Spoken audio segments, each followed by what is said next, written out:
ლელიანის სათემო რადიოს ეთერში გთავაზობთ ქალთა საკითხებზე შექმნილ რადიო პიესას „თეთრი კარავი“. პიესა შედგება 14 ეპიზოდისგან, რომლის მოსმენაც შესაძლებელია ლაივ რეჟიმში 4 შაბათს და შაბათს შუადღის 3 საათზე. რადიო პიესა შეიქმნა პროფესიონალი სცენარისტების მიერ პროექტის ფარგლებში „მისი ხმა“. აღნიშნული პროექტი ემსახურება ქალთა გაძლიერებას და მათ ჩართულობას თემის ცხოვრებაში, ეკონომიკურ საქმიანობაში, პოლიტიკაში, კულტურულ ცხოვრებაში. პროექტის ფარგლებში საქართველოს რეგიონებში შექმნილია 12 სათემო რადიო. პროექტი „ჩემი ხმა“ დაფინანსებულია გერმანიის საგარეო საქმეთა სამინისტროს მიერ და მას ახორციელებს DVV International საქართველო.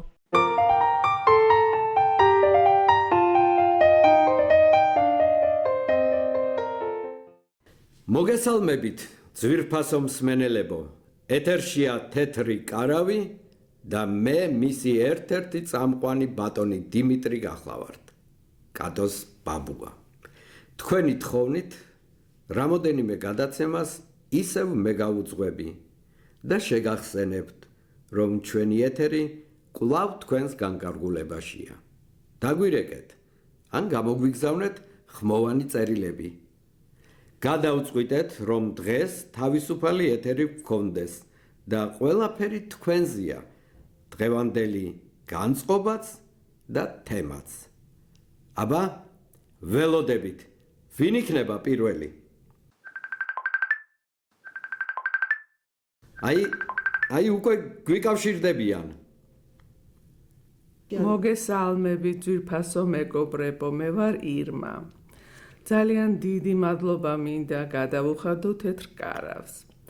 მას მერე რაც პირდაპირ ეთერში საშუალება მომეცა, რომ ჩემი საკუთარი ლექსები წამეკითხა, აღარ წყდება ზარები და მოლოცვები. არ ჩემს Facebook გვერდზე, არც პირად მესიჯებში. მთლიანად შეიცვალა ჩემი ცხოვრება.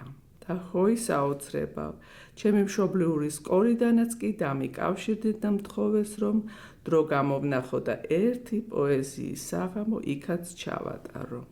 იმედია გახსოვთ ჩემი დებიუტი თეთრ კარავში? რას ბრძანებთ, ქალბატონო ირმა? რა თქმა უნდა გვახსოვს და იმედია დღესაც წაგვიკითხავთ თქვენს შესანიშნავ ლექსებს.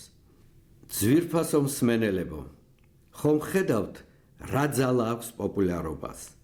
ჩვენმა უანგარო სიკეთემ რამდენი ადამიანის ბედი შეცვალა უკეთესობისკენ. ჩვენ კვლავაც ვაგრძელებთ ჩვენს გზას და ყველას მოგიწოდებთ, რომ თუ სტუდიაში ვერ ახერხებთ მოსვლას, არც ეგ არის პრობლემა. ჩაწერეთ თქვენი ლექსები თუ მოთხრობები და გამოგვიგზავნეთ თეთრ კარავში, გპირდებით, რომ თქვენი არც ერთი გზავნილი არ დარჩება ყურადღების მიღმა. აბა, გისმენთ? დიახ, დიდი სიამოვნებით.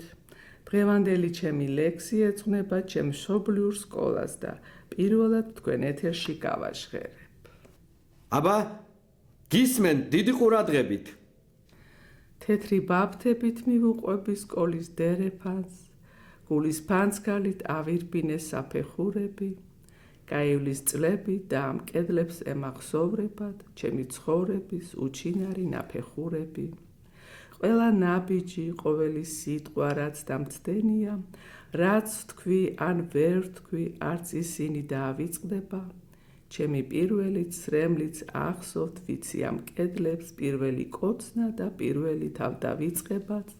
თეთრი ბაფთებით მივუყვები სკოლის დერეფანს, გულის ფანცქალით ავირბინე საფეხურები.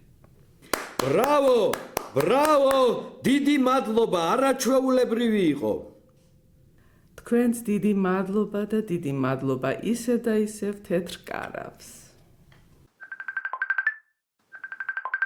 დიახ, გისმენთ, თქვენ პირდაპირ ეთერში ხართ. ისმის ჩემი ხმა? დიახ. მე ვარ ლონდა კირკიტაძე, 54 წლის.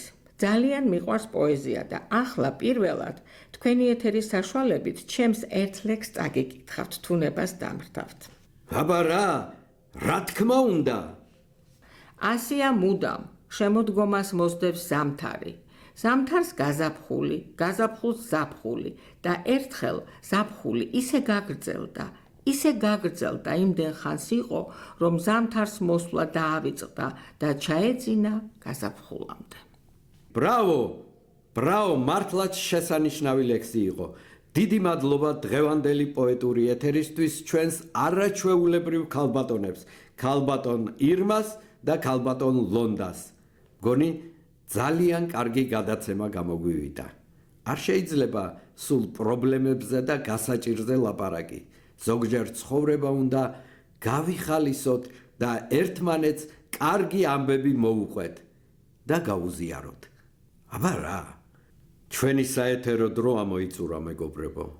მე ერთი კვირით გემშვიდობებით. აბა, მომავალ შეხვედრამდე.